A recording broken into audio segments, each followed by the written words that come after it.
Debout, Congolais. Debout.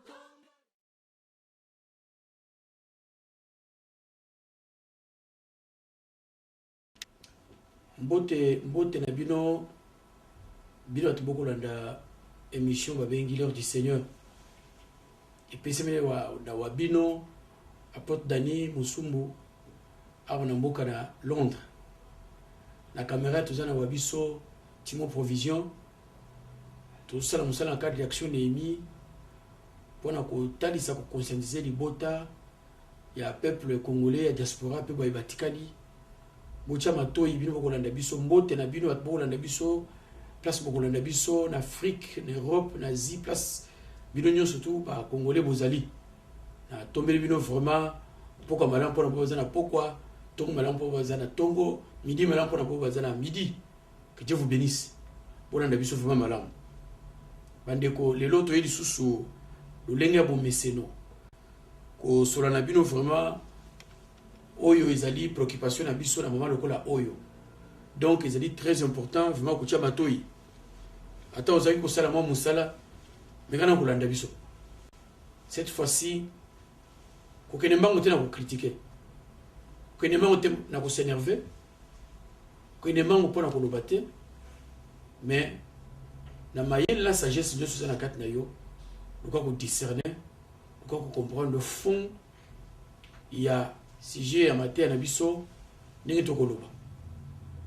Je crois que bon me meseno bon mesena kolanda ngamingi tango na tango pona makambo teli Congo ça de l'hôtel.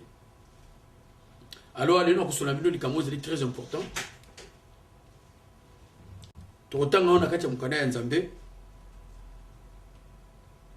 Ezana premier roi chapitre 21. Nakotanga ngo. Après ces événements, voici ce qui arriva à un certain Naboth de Jezreel. Avait une vigne à Jezreel, à côté du palais d'Akab, roi de Samarie. Akab ordonna à Naboth, donne-moi ta vigne, pour que j'en fasse un jardin potager, car elle est tout près de ma maison. Je te donnerai à la place une vigne meilleure. Ou si tu préfères, je te payerai sa valeur en argent. Mais Naboth répondit à Akab, que l'Éternel me garde de te donner l'héritage de mes ancêtres. Akab rentra chez lui triste et irrité à cause de cette réponse que lui avait faite Naboth. Je ne te donnerai pas l'héritage de mes ancêtres. Il se coucha sur son lit, tourna son visage contre le mur et ne mangea rien. Sa femme Jézabel vint le trouver et lui dit, pourquoi es-tu triste et ne manges-tu pas? Il lui répondit, c'est parce que je parlais avec Naboth de Jezreel. Je lui ai dit, donne-moi ta vigne pour de l'argent, ou si tu veux, je te donnerai une autre vigne à la place. Mais il a répondu, je ne te donnerai pas ma vigne. Alors sa femme Jézabel lui dit, est-ce bien? Toi maintenant qui es le roi, lève-toi, prends la nourriture, et que ton cœur se réjouisse. C'est moi qui vais te donner la vigne de Naboth, de Jezreel. Elle écrivit alors au nom d'Akab de lettres qu'elle marqua de l'empreinte du roi, puis elle les envoya aux anciens, aux magistrats qui étaient concitoyens de Naboth. Voici ce qu'elle écrivait dans ces lettres. Proclamez un jeune, placez Naboth au premier rang du peuple. Mettez en face de lui des vauriens qui témoigneront contre lui en prétendant qu'il a maudit Dieu et le roi. Puis, conduisez-les à l'extérieur de la ville, lapidez-les jusqu'à ce qu'ils meurent. Les hommes de la ville de Naboth, les anciens et les magistrats qui étaient ses concitoyens agirent comme Jezreel leur avait fait dire. Ils se conformèrent à ce qui était écrit dans les lettres qu'elle leur avait envoyées. Ils le proclamèrent un jeune et placé Naboth au premier rang du peuple. Les deux vauriens vinrent se mettre en face de lui et en témoigner contre Naboth devant le peuple, en prétendant qu'il avait maudit Dieu le roi. Il est conduit à l'extérieur de la ville et lapidé jusqu'à ce qu'il meure. Il fit alors dire à Jézabel, Naboth a été lapidé, il est mort. Alors Jézabel, après la nouvelle, il dit à Akab, lève-toi, prends possession de la ville de Naboth de Jezreel, qui avait refusé de la céder pour de l'argent. En effet, Naboth n'est plus en vie, il est mort. Dès qu'il apprit que Naboth de Jezreel était mort, Akab s'éleva pour descendre à sa ville, afin d'en prendre possession. Vous l'entendez bien? Alors la parole de l'Éternel fut adressée à Élie le Tishbite. Lève-toi, descends à la rencontre d'Akab, le roi d'Israël, qui se trouve à Samarie. Le voilà dans la ville de Naboth, où il est descendu pour en prendre possession. Tu lui annonceras, voici ce que dit l'Éternel.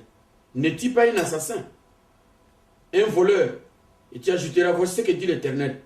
À l'endroit même où les chiens ont léché le sang de Naboth, ils lâcheront aussi ton propre sang.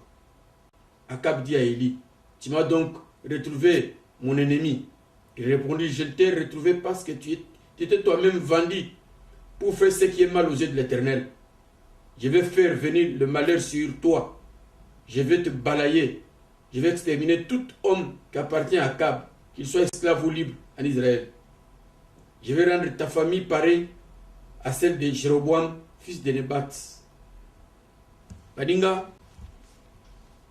na kosola na bino ndenge na mesana na solo na makambo na motema na mobimba. Likolo ya eloko babengi le sang innocent. Makila ya moto oyo aza innocent. Ça dit moto ya lobi solo, moto ya lobi vérité. Makila na ye ezoko nganga. Makila na ye esenga vengeance. Makila na ye etikala impunité. Et makila na ye Nzambe alandela kango. Awa tomoni ndeko na bot batikeli ye mabele zeloko ya motuya, mabele zeloko ya PTT. Donc nakati ya mabele yango batikelaki ye tozomona roi azo fait partie na bato bazaki nakati ya mabele yango. Tomoni pe mwasi ya roi qui fait partie ya bato wana pe tomoni bato oyo ba magistrat na ba ancien na ba juge qui font partie aussi na mabele yango. Pe tomoni Eli le Tishbite mosali ya Nzambe oyo atikalaki moko na basali na Nzambe bazali kotambola sembo azali pe na kati ya mabele yango. O mabele yango eza géré na politique ya mboka. Or la politique c'est quoi? La politique est la gestion de la cité. En d'autres termes, la gestion des êtres humains et de leur espace vital. Donc, politique, moi ça nous a dit qu'on gérer cité. En d'autres termes, gestion y a pas être humain. Mais ce que yo mutu ozali ko gouverner. Yo mutu dit ko gérer bateau. Faut bandinga ko gérer bateau.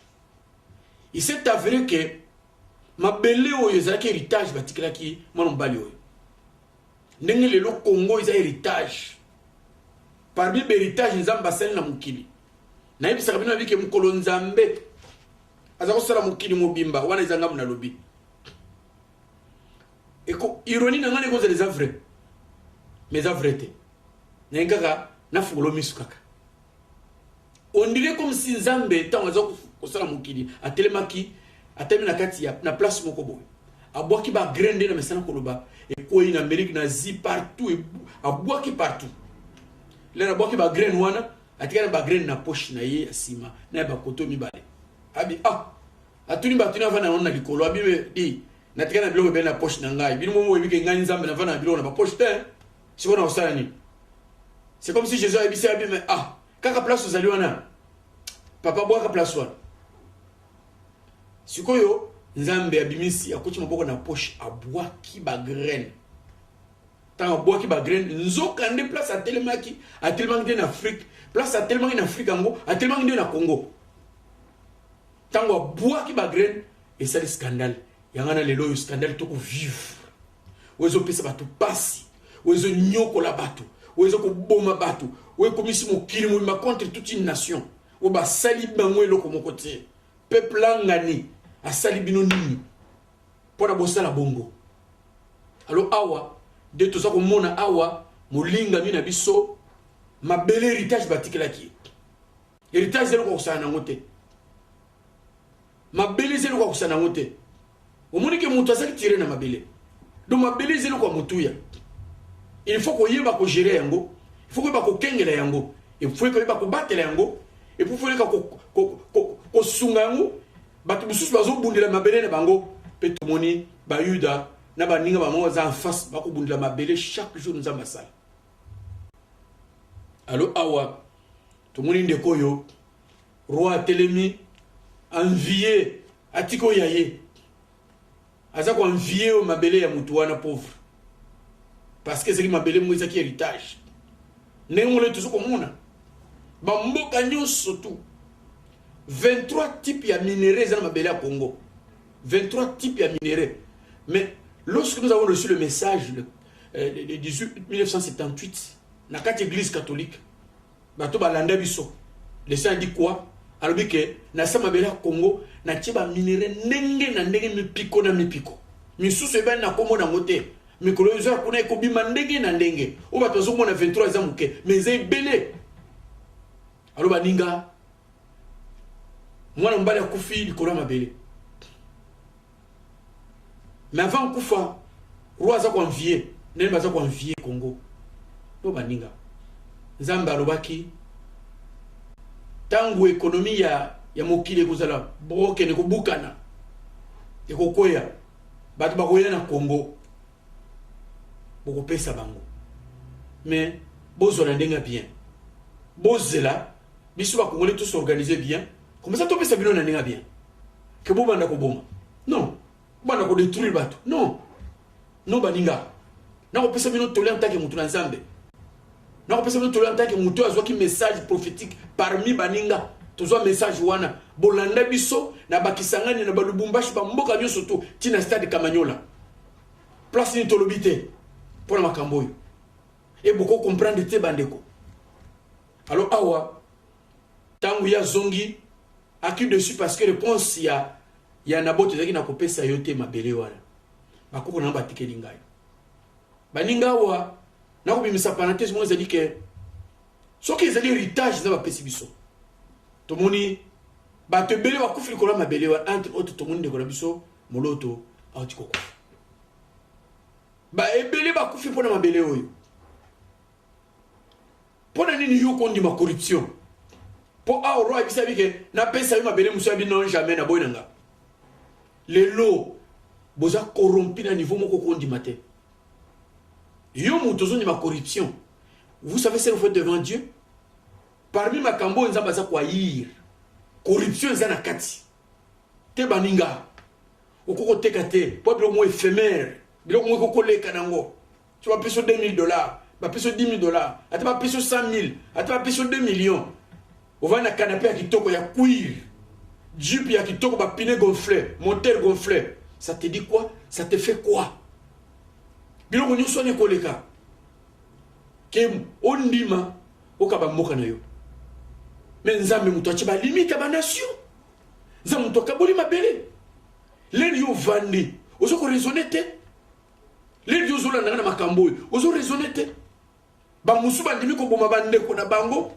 kaka pona mabele nzoko bande ko kolobela mabele o baninga mawa moi c'est aya tuli mobali boni toujours les femmes malheur mukana nzambe on peut hériter chez les parents de bonnes choses mais une bonne femme c'est un don de l'Éternel ya roba si mususu soko bali mbali kufa liwa passe ni kakatan toute ta vie wala tabako soki cravate soki costume tongo etani mais moto vane na ndako sata na diabo tala moi soyo na éviter bino basi ya mikonzi ya Congo et loko ni bozo ko aider mi bali na bino sur situation zo le kaoyo bozo appelle ko la Jezabel o baza ko ndima mo bali ya sala mabe zo ko tolerango boko sauver mbali na yote Boko se même bal na binote.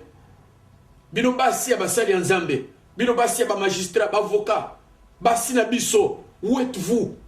Wapi place na bino? Na ba crise lokola oyo. Ba mama, wapi place na bino rôle na bino a crise ya Congo. Bozo ko dondwa. Bazo bonga bande ko na bino. Congo zo ko zika. Mais Congo zali pamboli Nzamba pesi. Ako sambi sabiso grave. Je vous dis la vérité. Mutu moko chapete.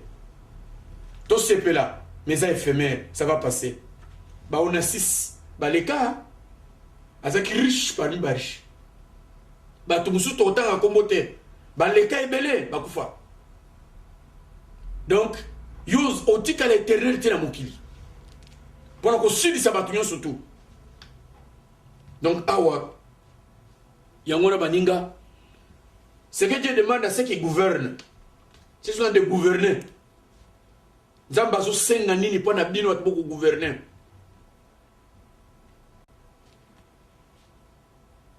Yamona tobibo. Puisqu'il est du pouvoir de ceux qui croient en Dieu de déterminer par leur prière le genre de gouvernement qu'ils veulent. Bino batu boko bonde la Nzambe. Bino batu l'église. Batu boko simba ba Bible minene. Bino batu boko ganga Jésus alléluia boko ma langue. Puisqu'il est du pouvoir de ceux qui croient en Dieu de déterminer par leur prière le genre de gouvernement qu'ils veulent. N'a évité ceux qui genre une prière autolingis kaskoyo nous ambassadeurs sur la Congo.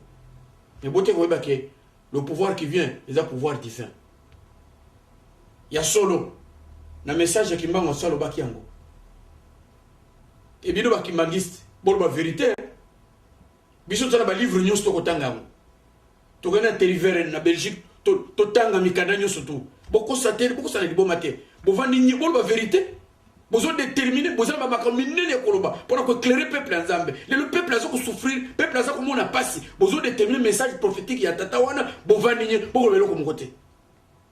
Mais bisous, tu as 78, tu as le banc tilé. Na l'invité, tu as continué avec le bayango.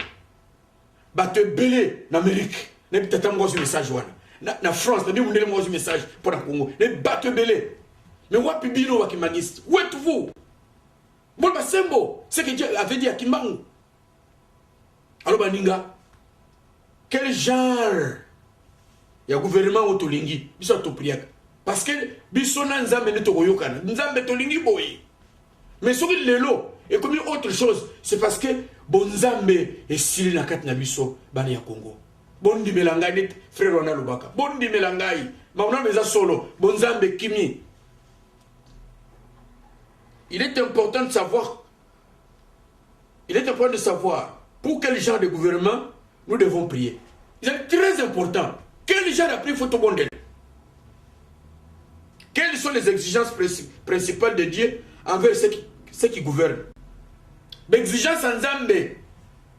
Et pas pour gouverner. Tala, pour gouverner. Mais vous avez une exigence naïe. Mon colo souka parce que nous sommes là. Souka na mwezali, tu côté le bosoya. Qui tient beaucoup de Nzambe. Nzamba kutuna moko na moko. Rola yako jeune na mukile. Ata umeli bangi. Obiono, liwe ko ila ngate, ozo kusana liboma. Ukuite la tueti yao, liwe ko zela yo. Jugement ezali. Mukana nete, Nzamba ko sambisa, ba mikolo, bana mike, ba roi, ba empereur, tout le monde seront jugés. Mutu ko chapa zate.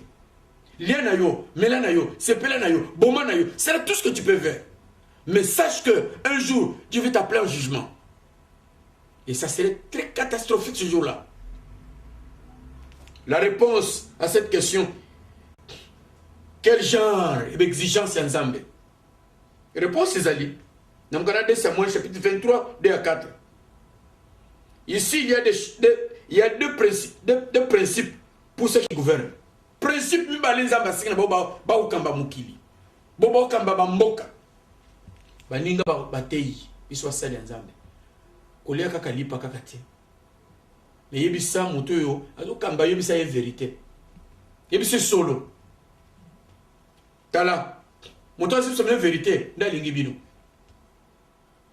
ko balusa te ke passer de néo la boya non langage nango naza nango depuis nzamba benga tilelo ça fait 35 ans dans le baka bongo bato balandanga na Kisangani na Lubaka ndengoyo na Lubumbashi na Monedi tu na Mbujimai na Bazaï na Mwanda na Tchela na Fo na Zamba na Lubaka bongo de ça tel le pour pouvoir na changer langage na ngati donc nazo bisa bino pour bobika pour mukolo moko bo sami samate ozomona ba poison tala ezanzo to bom bozo boma mais yeba que le sang innocent ba kosenga yango pour komona na minute to komona ndenge nini makila ya na bot et vous allez réclamer na minute oyo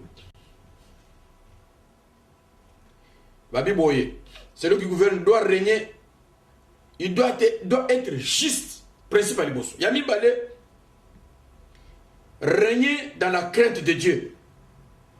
Ce sont deux principes. Pour la moutounion, soit exercer autorité, justice. Na crainte et ensemble. Donc, moto azako régner. Moto azako kambabatu. Wazako exercer une autorité. Azala président. Azala roi empereur. Ministre, PDG, chef de service, médecin, serviteur de Dieu, militaire, général, police, commerçant, professeur universitaire. Moutounio surtout. Nazo bisayo. Wa azana autorité moko songolo. Et là on zamba osenga justice. Ce qu'on a retourné bino. Wa justice na bino. Or, la politique et la gestion de la cité. Donc, politique et la gestion en cité. Ndeni ni bozo gérer Congo mboka monene. Ndeni bozo gérer Congo. Nazo sabino Congo za mboka promesse. Je vous dis la vérité. Ba onyo so ba gérer Congo mabe. Base la sort na bango. Un jour boko mona bino moko. Donc la justice est la crainte de Dieu. Si un tel homme est élevé pour diriger, Dieu promet la restauration, Dieu promet les bénédictions. Donc, ce qui m'a géré mboka, azana ba qualité mbale justice na katnaï, na crainte ko banga nzambe. Ko banga nzambe. Na zo sebino mekambo solo. Ko banga nzambe c'est très important. Ko s'entêter au-dessus ba mystique nyonso izosala, oyo zanango, o ba kotibino ba loge tout ça, au-dessus nango, c'est Dieu, le créateur. Il y a solo. Ce qui pouvoir na bino ezaki makasi. Pour faut bomba batnanzam. Balobika ka maloba. C'est que maloba non ezana puissance moko sakanate, où ils se dégager, où ils ont impacté batu. Alors faut pas tuer. C'est que pouvoir na bino ezana lokuta. Ezana force c'était. Donc le bananzam ezana nguya. Le bananzam ezana force à sakanate. Il y en a pour le lobby. Je ne point de l'évangile car c'est une puissance pour quiconque croit. Parole de Dieu, c'est une puissance. Ce que tu as boy, ils ont écriture. Ils ont un papier. Mais tant qu'on dit bango, il y a comme une puissance. Ils ont dégagé force moko illimitée. C'est une puissance. Il y a un balinga ko bomati. Yom toujours gouverner. Awa. Na Genèse 4:9. To mon histoire ya ndeko yo Caïn Abel. Bangomi balé ba yibo soin za pour butuma mbeka. Motema mabe koti na Caïn. Caïn bomi ndeko dai. Awa pendenge moko. Lera sili ko bomesili sikoyo abo avant ba boma na bot malbana nzambe wiki mwasa tulu mbala ye. Abi yo fananye ngana zokota ngata manigan swana. De fois les mususu bato ba gouverner ba sa mabete mais ba entourage na bango. Bino entourage.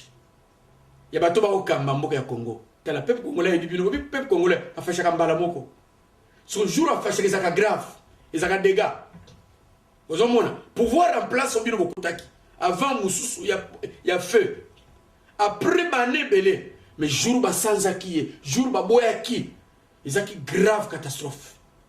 Donc jour ezali oyo peuple congolais. Ozomona, jour akotelema a sanzibino. Et on a coupé de la bino. Boluka moyen, vous allez si ma peuple. Bozonga si ma peuple. Bino ba policier. Bon protéger peuple. Bino ba soldat. Protéger peuple à battre. Botika koboma. Yo ba sibisi ba putulu otia. Na ba voiture koboma. Na zo bonde la yo. Ozomo na méchant.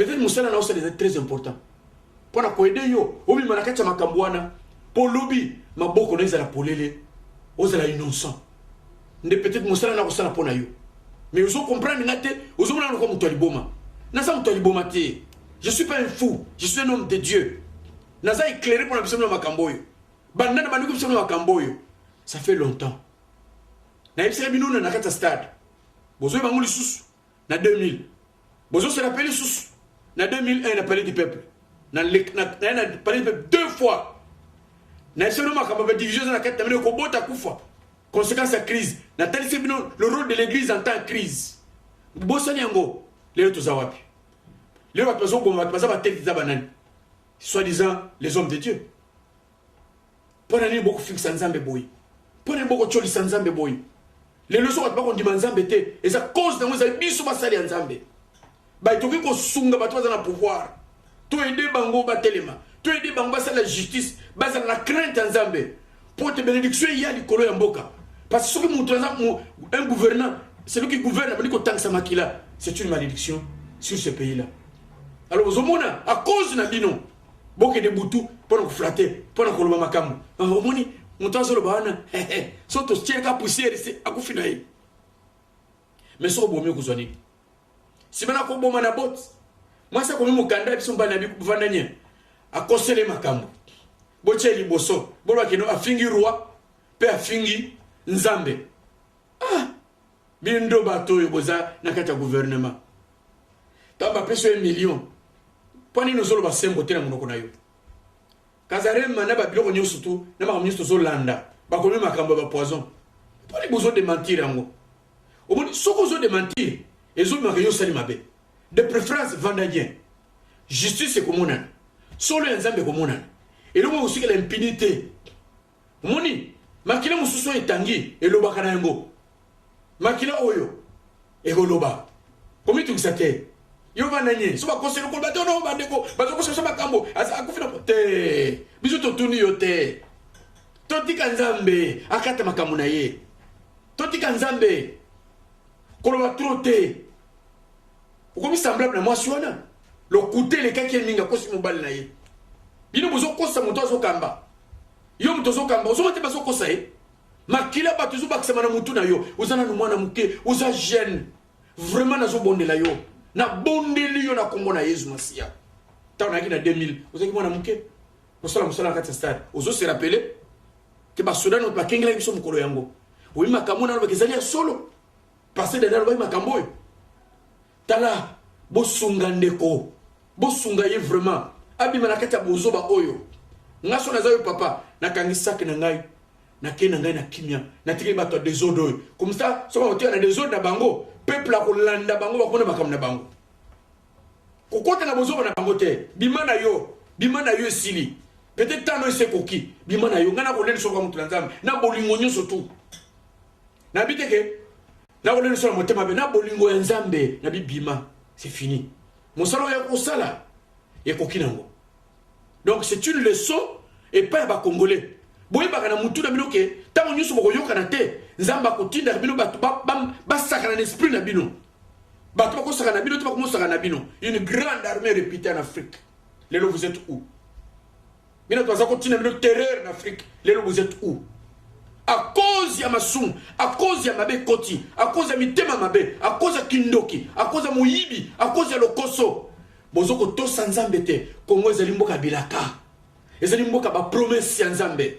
ezali mboka ba prophète minene bosaka na ngote la zuisa bino malgré le molili ekoti na Congo ténèbres ekoti mais na bisa bino ke tongo ekotana kala mingi te tongo ekotana ata na kati ya tinel sortie ezali kasavu balobaki bongo taba tunaki mutuna papa makambo yo tozoke na ngwapi abi ata na tinel sortie ezali na sengaki unité à peuple congolais alobaki mpona souffrance oyo koya na Congo kasavu alobaki makambo wana avant kufa ntango mokanda na ye oui bandeko natangi moto oyo azalaki na ye na 60 na mboka Amérique kombo na ye kifa aza ya Caraïbe na mokanda wana oyo Justine Kasavubu akomi alobi mutu wana aye kozwa une école ntango azokotanga na Suisse ntango babengi aye mutu wana ayebisi habita la ngai namonaki papa na 1961 ntango ekopesa badiscours na ONU naye koyebisa yo boye nayebisa bino message de la part de Dieu na 69 bokozwa pasi koya na Congo ekozala na kati na bino mpe ekozala na libanda mais suka nango nzambe akosala miracle naza koyebisa bino bakongolais kotala ndenge oza sikoyo te kotala ndenge bato bakoloba na yo te nzambe aza ndenge aza kotala yo lobi ekozala ya yo lobi ekosepela lelo tobimi ridicule lelo bimi mutu pamba mais lobi okoza célèbre nzambe alobaki bongo célébrité mondiale ekozela yo lelo tobimi ridicule likambo te mais nzambe alobaki mokili ekoya kosenga tant économie kokweya na message to wana koloba yango banana banzambe malamu assemblée de Dieu église ebele bakazamba na bakikuti partout toloba makambo oyo oui baninga mais koboma te na bot babomi ye balapide babomi ye bakanisi esili mwasi azonga biso mbale nasi na bomi esili lia sepela omoni na kati ya koboma na kati ya kosala mabe liboso na nzambe amonaka na ye so otambuka na Daniel okomona roi akamati biloko ezaki na kati ya temple aitizango mpo na ye asakani nango abebisi asali ndenge alingaki donc kozanga kotosa nzambe ekoti na kati ya mokonzi wana ya Babylone mokanda na nzambe elobi kaka na butu yango loboko ekomi na mie menemene tekele palasi nzambe ateli apeze misala na ye akuti yango pepele nazoyebisa yo mokolo loboko ya nzambe misu ya nzambe oyo aza na likolo nzambe apona Congo okokutanaka ata na couloir ata na kati ya toilette ata na kati ya pongi na yo ma priere ezalaki bokokutana na nzambe oyo aza na likolo apesi yo temps omoni so bakosala mabe te nzambe apesaka moto temps mpo changer mpo bongola motema na yo mpo renoncer ngai natiki na ngai zala moto ya liboso bino ngai ministre tel na renoncer mpo moni justice eza na Congo te démocratie te na renoncer zala général ya liboso akorenoncer zala juge ya liboso avocat ya liboso akorenoncer parce que justice eza te tout est dicté nyonso comme dictature zala moto ya liboso akoboya zala mpe mokonzi ya liboso akorenoncer babino nanyokoli bato mingi bazaka me bato na nzambe na bomi bango na faire souffrir bango c'est un peuple de Dieu tango ekoki natiki na ngai bino mokili natiki na ngai bozwa mboka yango bosane bolingana ke na ngai nayebisi yo okobima na bahonneur nyonso tu okotika na banala histoire bakotanga kombo na yo bino nyonso bato bokoka message oyo tant ekoki ya korenoncer bobima na kati ya makambo oyo alo baninga loboko ya nzambe ebimelaki roi menemene tekele palasi loboko ya nzambe ebimelaki ye ya solo keba loboko ya nzambe ebimela yo kutana na mutu abeta yo mais kokutana na nzambe c'est grave mpo na yebi bamikonzi oyo baboma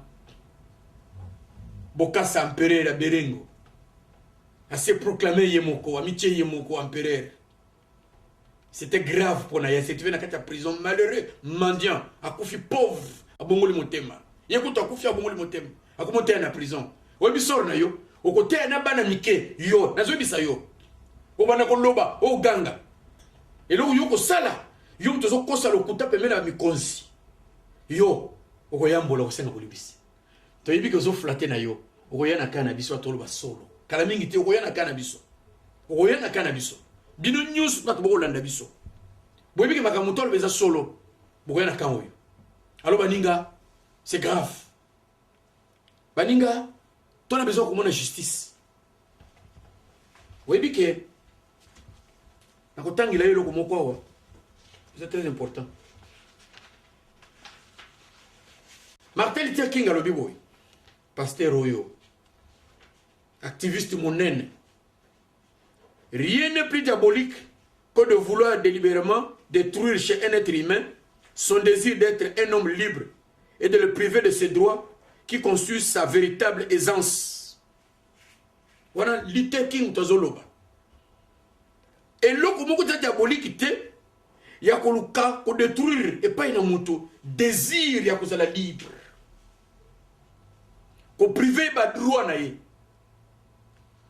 Alors molingami C'est là que l'église doit élever sa voix. L'église tombola mongongo na yo. Église à Congo. Basali ya Nzambe. Ya minene. Nzamba ayo baka na biso boye. Abidi na Congo. Na kote so basali ya Nzambe ya nguya. Na kote so na nguya na puissance. Pour na kote maloba ya Nzambe ya suka au confin de la terre ba kupanza na mokili mobimba. Pour nous préparer épouse pour l'enlèvement. Bino vous avez déjà na kati ya plan Nzambe. Où en êtes-vous? Wapi 7000 qui n'ont pas fléchi? Où êtes-vous? Na bino atu musubo koyi telema. Senga bolu c'est pas na Nzambe. Le ban Nzambe na siko koya. Na zonga. Ozonga pas na Nzambe. Biso so longo to bunde tumba pona mboka wana. To telema ilongo baninga. C'est très important. Alors baninga, Nzamba dit ko réclamer makila, le sang innocent. Nzamba dit ko réclamer makila, ta on kaka basiti koloba. Kaka ne langa wana. Alors, la parole est ainsi adressée à Élie le Tishbite. Lève-toi, descends la raconte d'Akab. Tata on ko boma. Makila mutoyo. Nzambe ayambia ngokulu. Lelo babomi. Pour la doit faire calme. Non. Il faut pas loba. Il faut pas yebisa. Que ce que vous faites est mauvais. Pourquoi bobomi? Et puis que bobomi bandi le lote. Et bandi kala. Pone ko boma. Ko kata batu. Na kivu. Ko boma batu. 10 millions ane ko kite. 10 millions ane ko kite. Il faut que bakisa mususu. Pone nini boye. Vous n'avez pas pitié. Est-ce que vous avez un thème à Mousouni ou bien vous avez un thème à Nyama? Vous avez un thème à Nini? Dans ce tour, vous avez un bateau. Vous avez un thème à Nini. Il y a diable. Et le mot sont vendus qui vont monter. Vous avez un thème à Salamabe. Aucun collé la tête. Aucun peu l'église. C'est pas la bombe bateau. Vous avez un carte à cacho. Aucune église va tirer le maboko. Moulingami. Mawa. Mawa. Moninga. Telanga bien. Bakanganga mbalebele na Kinshasa. Bakna baninga. À l'époque. Tango Mobutu. Bakepso na kasho ya mungalim ngai moko bakotya wana na mama yemu na kota masube zaki wana na kota mbalebele ba levanga mbala na redoka Kinshasa à cette époque là mais yakufi naza vivant omoni akufa ki pe liwa ya bienté akufa ki na pasi akufa balongole na musala makamnyo so kosela ki ngai zongeli donc nazo bonde la bino vous qui êtes là vous devez dire la vérité rien que la vérité nzamba zaza ba justice Mbaramoko Nzambe atindi Eli kende loba na Kab na mwasi na ye yokane ya mwasi na ye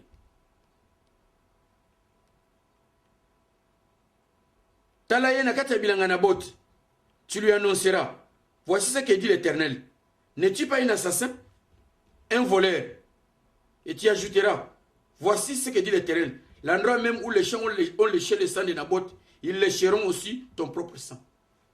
Abi munika kama kilo tangisi. Ba mo ba lécher makila ya Naboth. Ba donc ni yango pe kusala bila peyo. Samedi Nzambe amuta usakanete. Lelo ko wanga na yo. Lelo boko wanga na bino. Bo et ni ne tindi bino po boya koloba. Mutu atuni bino zate. Botika peuple asiliki. Peuple yo soit droit ko silika. Bino ba kambi ya mboka. Bozana droit lokola ba papa ko vanda kalme. Zana lokola papa zana mwana na ndako. Mwana pe alobi c'est assez à fâcher mais mon papa kotika mwana na liberté mwana syndicalo ba n'importe quoi mais bino boza pressé pour c'est bino boye makambwana c'est bino boza na kata vérité so boye bité alors vanda kal total Nzambe ya solo sokola makambo ko yebana po basi ba lobian solo ko yebana alors botika biso na kimia tozana motema pasi botika biso kimia yo ndeko na biso bino ba ndeko na biso problème ezate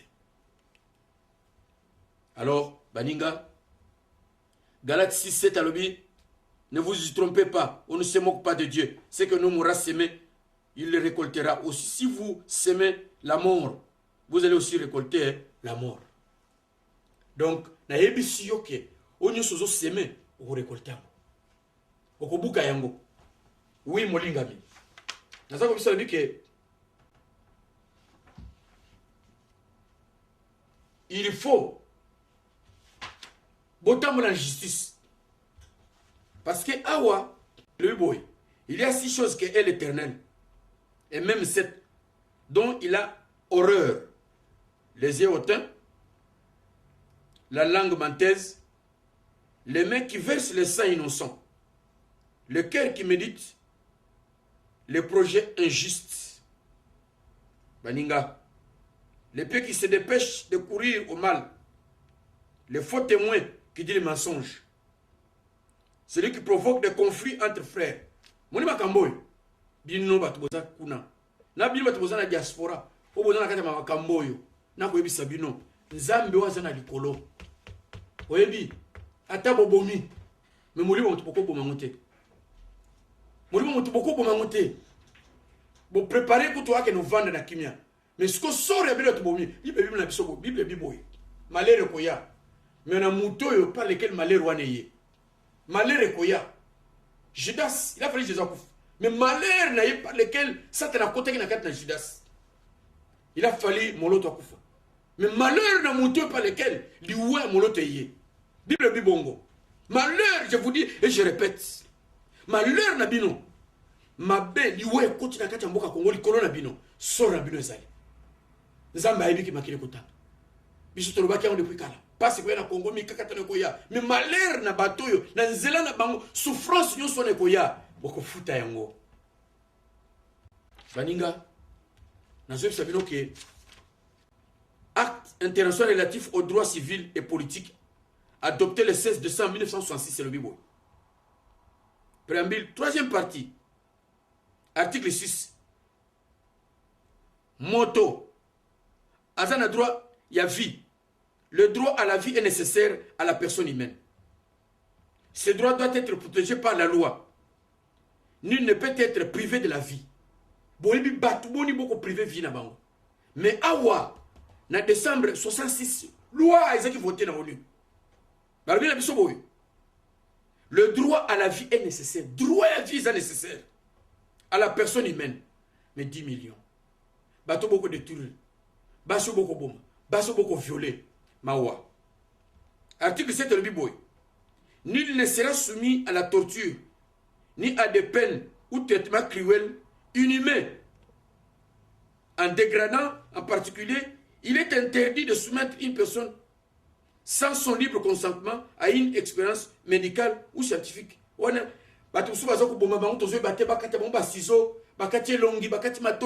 Problème est mais loi est lobby. Si tu as un lobby bongo, bongo nzamba za na likolo. Si tu as un bakangi na se, na likolo nzamba kangiango, boko sambisa. Wana loi est mukile lobby. Wana tangelo. Article 9 le boy. Tout individu a droit à la liberté, à la sécurité de sa personne. Sécurité za. Et le somo to bimba kangi babo. Somo to kati boy, o baninga. Boy c'est ce que mokana, ezana paix et na démocratie, tota mona na poto na kimia. Bon, na Congo. Pour la ligne boye. Gouvernement moko, où ça peut exister. Où est-ce que suga batu? Les lois battent pas tambour, bazana pété. Ba muta ko banga liberté zate. Muta ke ya la télévision le kambo, pas un balande ba bomier. Muta sali boy. Oui, peuple noir, botala ba mindele. Omoni, bozo ko sama di boma. Ka batu batini bi boko ma dictateur, ba ko balukile bino. Ba tembele ba koma ki na niveau à likolo. Bango to ebisaki président Mboto qui est déposé tika, n'est-ce pas? Bako yebisa yo. Et que ça le passe. Bako poignarder na mutema. Oko lela. Na gouvernement na bino nyosto. Na zubisa bino solo. Vaut mieux le ngwa na yo. Tala. Et là ko tika siko izaline. Nzamba azuru kasiko mutu na ye. Parce que ça pouvoir divin. Nzamba jour kaka zo mutu na ye. Donc aiguille zo baluka. Jour ezo kende komi kaka na midi juste ban. Et sili. Donc de préférence le ngwa na yo. Nzamba azoluka. Article 18, elle dit toute personne a droit à la liberté de pensée, de conscience et de religion. Ce droit implique la liberté d'avoir adopté une religion, une conviction de son choix, ainsi que la liberté de manifester sa religion, sa conviction individuellement, en commun, en public, qu'en privé, par le culte et l'accomplissement de rites, de pratiques et l'enseignement. Voilà le bakamboyo, bilima justice, nana avocat. Vous avez culture générale en tant que pasteur. Mais vous, bino ba juge, vous serez jugé, ba juge à Congo, avocat. Article 9 le biboy. Nul ne peut être inquiété par ses opinions. Toute personne a droit à la liberté d'expression. Ce droit comprend la liberté de rechercher, de recevoir, de reprendre des informations, des idées de toute espèce, sans considération de frontières, sous une forme orale, écrite, imprimée ou artistique. Artistique. Cela veut dire Bako yemba yango. Mutoko yemba makamo zo kanisa. Botika moloto yemba moto. Tala yango eloba miao. Article oyo. Bino bata justice. Article 19. Acte international relatif aux droits civils et politiques adopté le 7 décembre 1966. Tanga ngo bien. Mawatro, mawamingi. Baninga, tomoni awa kenzamba réclamer. Tomoni nzamba réclamer liwaya na bot. Tomoni oyebi tango Hérode akati mutu ya Jean-Baptiste. Mukanya nzambe bite ayibaki Jean-Baptiste ali juste. Yo mutobomi moloto, oyebi ke moloto aza juste. Oyebi na motema na yo. Mais l'exigence ça dit ko boma yo. L'exigence wana ndo ko teme boso nzambe yo moko. Tu serais pas avec les gens oyo ba yebiso bene. Munu mutu na nzembo na yembi yo. Marabalo bien na bokele mbokila. Ba to na ba kosi yo. Yo ko zala juger sévèrement. Ah, on article 19, tout en a droit oral écrit à comme alors baba penser na ye. Ba tom grim palu bien ngo na ONU. Ba vandi ba bino ba règle moko et kamba biso. Mais bino ba ninga na ngai na bondeli bino. Tala liwa ya ndeko yo. Ils ont la matière à réflexion. Matière à réflexion pour na bino bokanisa. Akufu pona nini? Qu'est-ce qu'il faut faire? Marbani na lobaki. Marbani isala nini? Malbana zeli pona nini? O baninga botelema. Botelema. Basali nzambe, ba politicien, ba tunenge na ndenge, ba combattant, o baninga. Parce que na nyusu zona ba basali nzambe ya solo, ba politicien solo bazali, ba combattant solo bazali, ba faux bazali. Donc nazo bana boya solo. Boya lokuta, bo joindre ka batio solo parce que kala mingi te nzamba ko sala makamuna ye. Kala mingi te nzamba ko venger. Kala mingi te nzamba ko pesa bonsomi ya Congo. Na ko bonela bino. Bo joindre cannabis. Boya na cannabis. Boya na cannabis to loba. Boya na cannabis to lela. Boya na cannabis to telema. O baninga. Donc, la bonne biso. Nazo bonne la biso boyo kama kamboyo. Et ça la passi. Bino batoyo bo korompi bo biba. Bo bangati. Bino basali nzambe. Nana posa kotanga bakomona bino te. Na ebi bino bolamu na bino. Ebi misala bino bosalaka. Vraiment tangoyo. Bo telema. Baninga ba telema. Dalai Lama. Atelemi azoloba, c'est leader religieux. Religion est tellement sauté. Azoloba. Ceausescu. Alongo ki pona ni. Tangi noko simba, mosali nzambe. Nakata village wana moka une petite église. Wapi bino, où êtes-vous baninga na ngai? Basili sabino.